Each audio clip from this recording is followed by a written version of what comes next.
Okay, so one form of government was the monarchy in ancient Greece.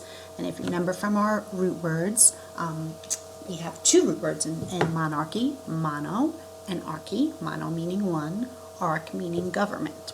So a monarchy is a form of government in which the ruling power is in the hands of a single person.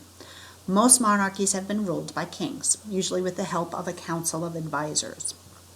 The word monarchy comes from the Greek terms monos and archy, meaning rule.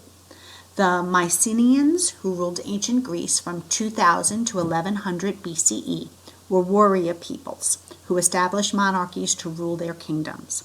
The king of each city-state lived in a lavish fortress palace in the capital city.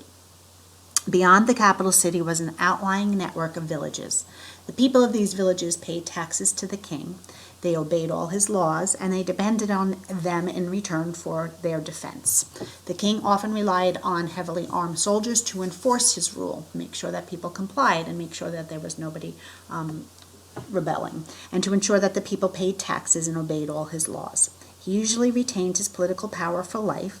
His eldest son, the prince, succeeded him on the throne. When there was no direct male successor, the king's closest military aides often battled among themselves to become the new monarch.